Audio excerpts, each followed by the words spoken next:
Guys, dito kami ngayon sa gitna ng bundok na to. Pupunta namin yung bahay na sinasabi dito sa gitna ng bundok na napakagandang bahay.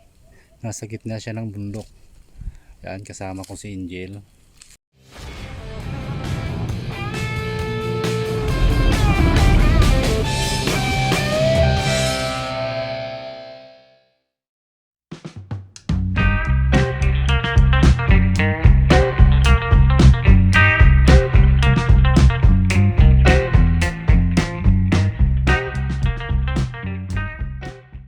Yan, puntahan natin.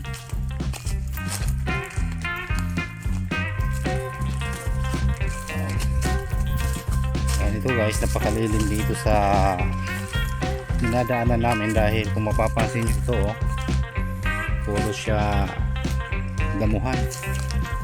Yan, medyo palusong.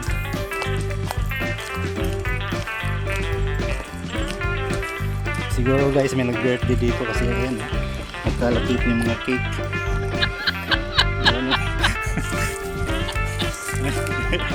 May nag-birthday dito guys, sinayang lang yung cake.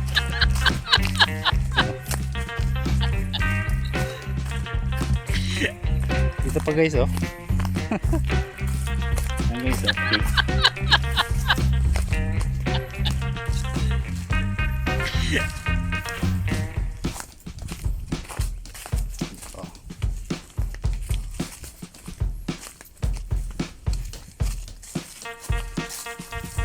Medyo madamo yung dinadaanan natin guys kapag karami ditong mga manaahaw.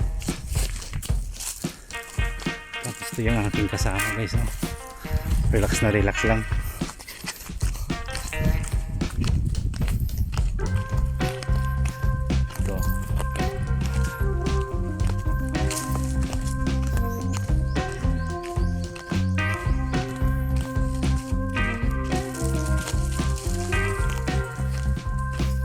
Ito guys, malapit na tayo kasi nandito na tayo sa medyo maluwag na daan.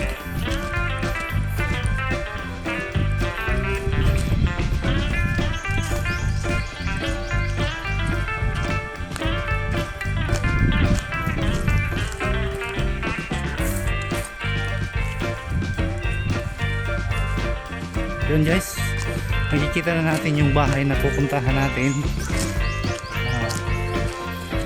Yun, may gate siya dito.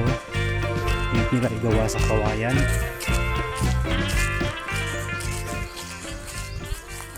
Napakaganda ng lugar oh.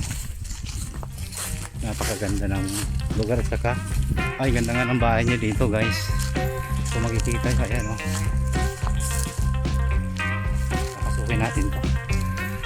Pasok tayo sa kanila. Tatawagin natin yung may-ari. Ayo.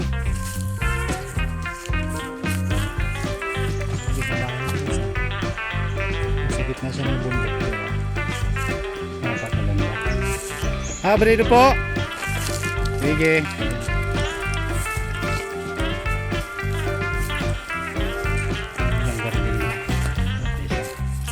Napakaganda ng bahay. Ang lugar nila dito. Tahimik. Tsaka ganda ng bahay. No? Ayan. Ito yung maganda kung gusto nyo talaga mag-farm sa gitna ng bundok sa mga nyugan.